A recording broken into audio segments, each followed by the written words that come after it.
ونصلي ونسلم على رسوله الكريم أما بعد أعوذ بالله السميع العليم من الشيطان الرجيم من همزه ونفخه ونفثه بسم الله الرحمن الرحيم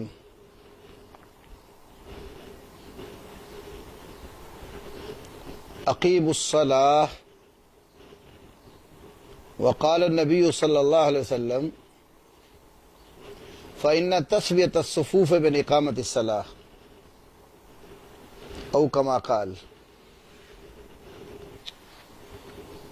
اللہ رب العالمین نے قرآن پاک میں جا بجا اقیم الصلاۃ کا حکم فرمایا، نماز قائم کیجئے، اور اقامت صلاۃ کے لیے جو چیزیں لازمی اور ضروری ہیں ان کی وضاحت کتب احادیث میں رسول کریم صلی اللہ علیہ وسلم اور آپ کے صحابہ کرام رضی اللہ تعالی عنہم اجمعین سے صراحت کے ساتھ موجود ہے، جن میں سے ایک بات یہ ہے کہ آپ نے فرمایا کہ صف درست کرو۔ صحیح بخاری میں ہے فَإِنَّ تَسْوِيَةَ الصُّفُوفِ مِنْ إِقَامَةِ الصَّلَاةِ، صف کا درست کرنا نماز کے قائم کرنے میں سے ہے۔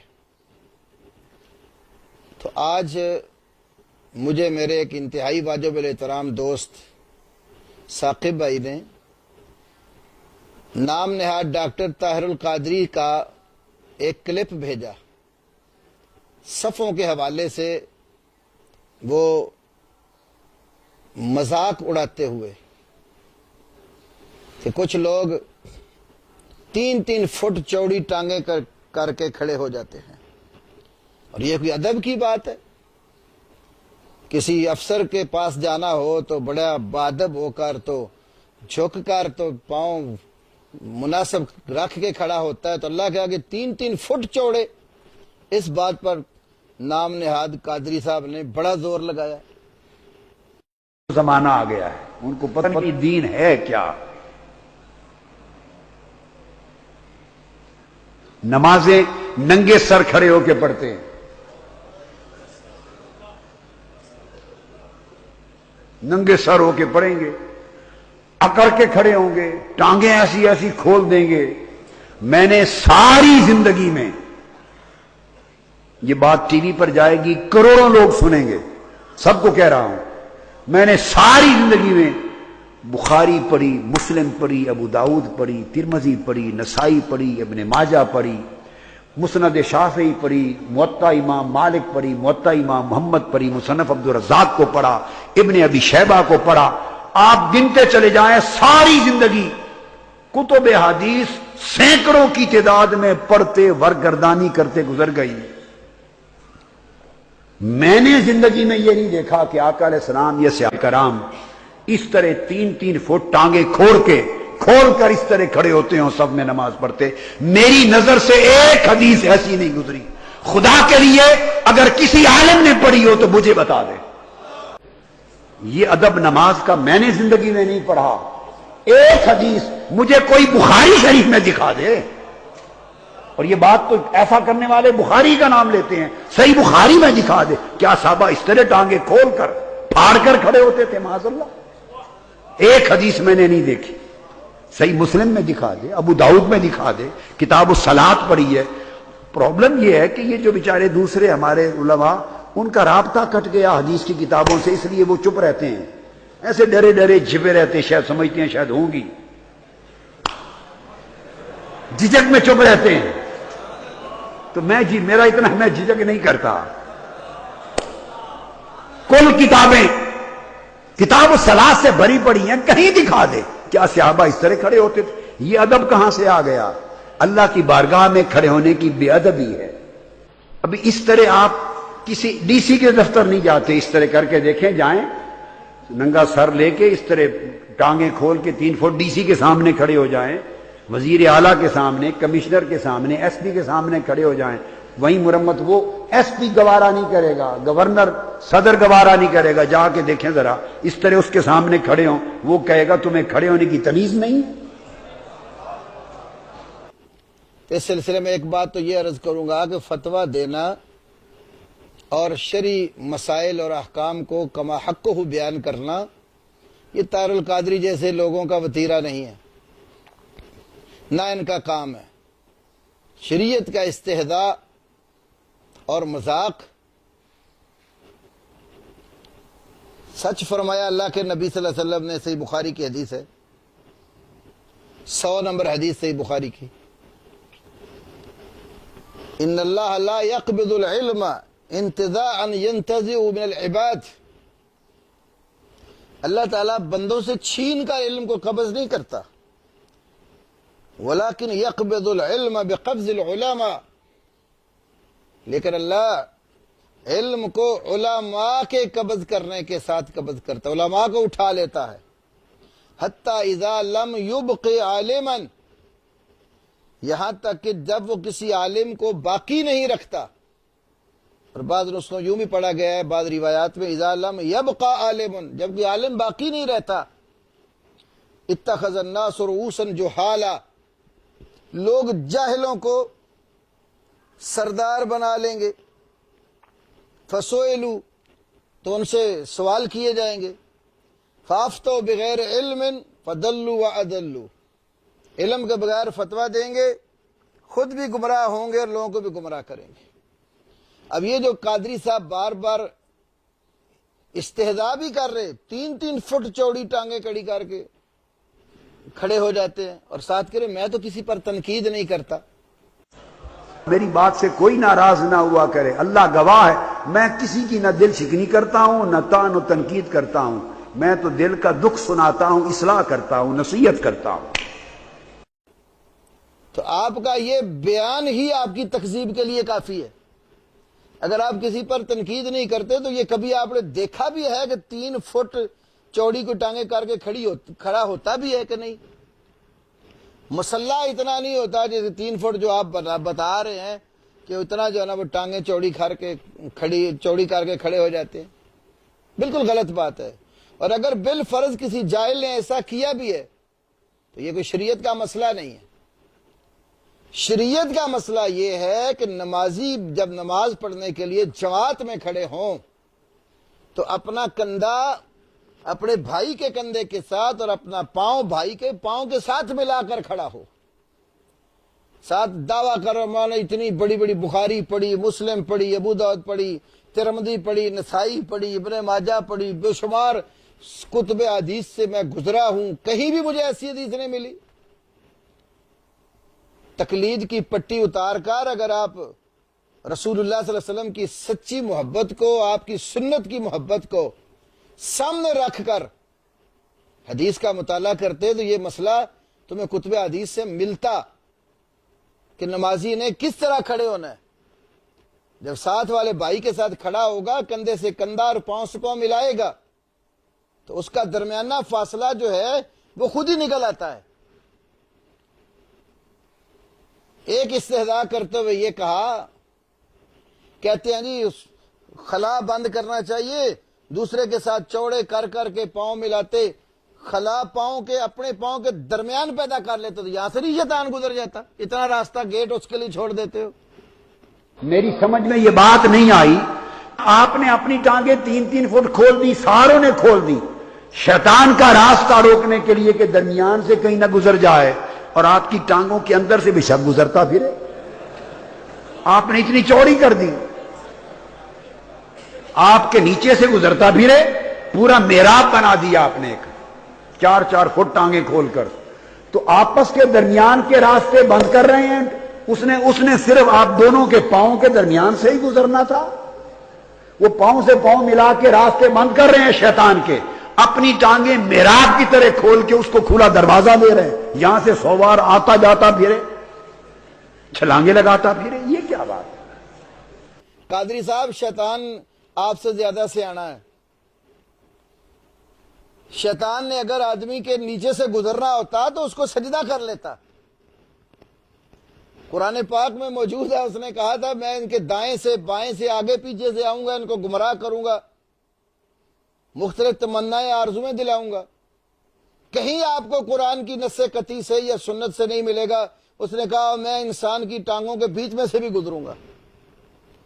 شیطان نے اگر درمیان سے گزرنا ہوتا تو وہ سجدہ کر لیتا. اس کی تو تیرے جیسی اکڑی اتنی ہے کہ وہ اس بات کو اس سینس میں لیتا ہی نہیں کہ میں کسی کے نیچے سے گزروں. تو بہرحال میں آپ کے سامنے اس سلسلے میں 2-3 احادیث پیش کرتا ہوں. اگر آپ نے تقلید کی پٹی نہیں باندھی تو غور کرو. یہ وہی صحیح بخاری ہے جس کا نام لے کر تم بات کر رہے تھے. ایک حدیث مجھے کوئی بخاری شریف میں دکھا دے. اور یہ بات تو ایسا کرنے والے بخاری کا نام لیتے ہیں. صحیح بخاری میں دکھا دے. کیا صحیح بخاری کتاب الاذان 10 نمبر کتاب ہے اور باب نمبر 76 نمبر باب ہے. امام بخاری نے باب یہ باندھا ہے، باب الزاق المنکب بالمنکب والقدم بالقدم فی الصف. صف کے اندر کندھے کے ساتھ کندھا اور پاؤں کے ساتھ پاؤں ملا کر کھڑے ہونے کا بیان. الزاق باب افعال کا مصدر ہے. الزاق یلزق الزاق، چسپاں کر دینا، ساتھ ملا دینا. تو باب باندھا امام المحدثین والفقہاء جبل الحفظ فی الدنیا امام بخاری نے. باب الزاق المنکب بالمنکب، کندھے سے کندھا ملانا، والقدم بالقدم اور پاؤں کے ساتھ پاؤں ملانا. حدیث نمبر بخاری شریف 725.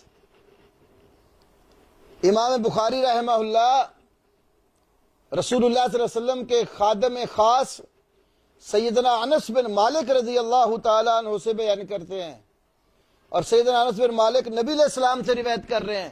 یہ امام بخاری حضرت انس کی حدیث لائے اور وہ نبی علیہ السلام سے بیان کرتے ہیں. فرمایا اقیموا صفوفکم، اپنی صفوں کو قائم کرو. فإنی اراکم من وراء ظہری، میں تمہیں اپنے پیچھے سے دیکھتا ہوں.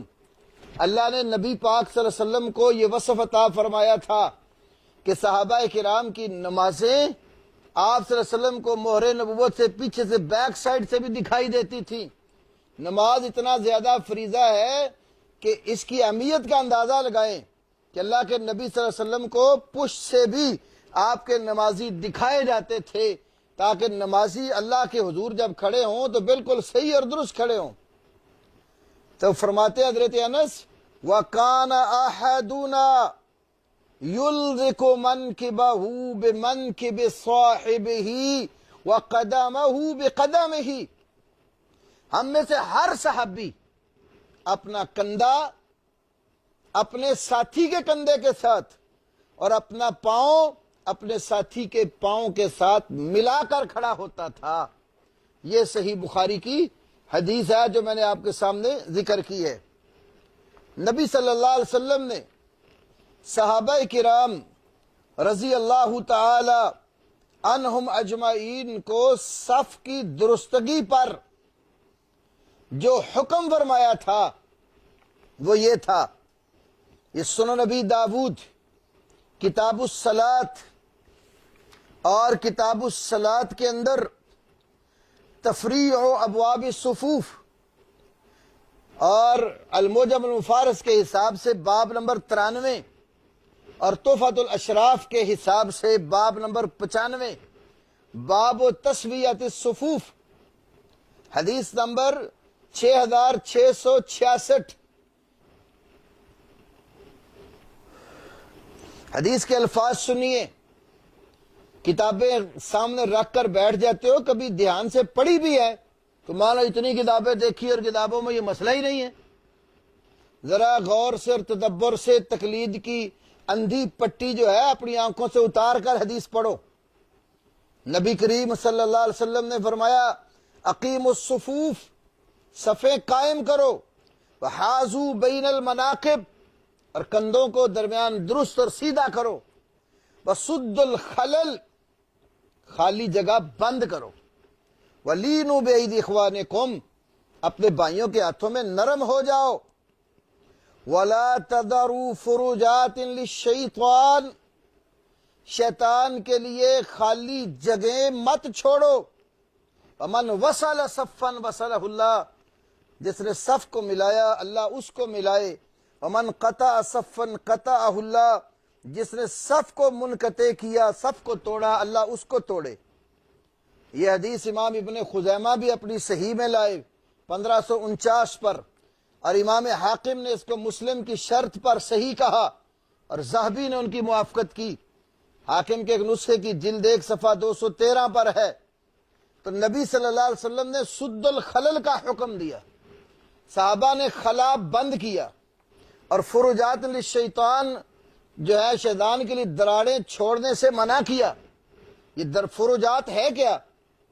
امام منذری کی ترغیب و ترہیب اٹھا کر قادری صاحب پڑھو، والی کہا کہ فروجات فرجہ کی جمع ہے، اور فرجہ تن دو نمازیوں کے درمیان جو خالی وقفہ اس کو کہتے ہیں۔ تو جب دو نمازیوں کے درمیانی خالی وقفے کو بند کرو گے تو وَلَا تَذَرُوا فُرُجَاتٍ لِلشَّيْطَانِ پر پھر عمل ہوگا۔ تو جب دو نمازیوں کے درمیان والی جگہ بند ہو جائے گی، کندھے سے کندھا پاؤں سے پاؤں مل جائے گا، تو شیطان کے لیے دراڑ نہیں رہے گی۔ تو اللہ کے نبی نے یہ نہیں کہا کہ تمہاری ٹانگوں کے درمیان جو فاصلہ ہے وہاں سے شیطان گزرتا ہے، تو پھر تو وہ خواہ زیادہ چوڑا یا زیادہ کم ہو، پھر تو پاؤں جوڑ کر کھڑے ہونا چاہیے تھا، جبکہ ایسا شریعت میں حکم نہیں ہے۔ اور اسی طرح امام ابو داود کی سنن میں 662 نمبر حدیث بھی پڑھ لیجئے، حضرت نعمان بن بشیر رضی اللہ تعالیٰ عنہ کی حدیث، جسے امام بخاری اپنی صحیح میں تعلیقاً لائے، اور سنن ابی داود میں موصولاً مروی ہے 662 پر، سنن کبریٰ بہقی جلد نمبر 3 صفحہ 100 اور 101، اور ابن خزیمہ حدیث نمبر 160، ابن حبان حدیث نمبر 396 بھی اور 2176 بھی، تغلیق التعلیق حافظ ابن حجر کی جلد دوم صفحہ 302، امام بہقی کی سنن کبریٰ جلد سوم صفحہ 101 اور پورا 100، سنن دارقطنی جلد نمبر 1 صفحہ 283 پر حدیث ہے کہ رسول اللہ صلی اللہ علیہ وسلم کے صحابی نے حدیث بیان کی کہ اللہ کے نبی لوگوں پر متوجہ ہوئے، فرمایا اقیموا صفوفکم،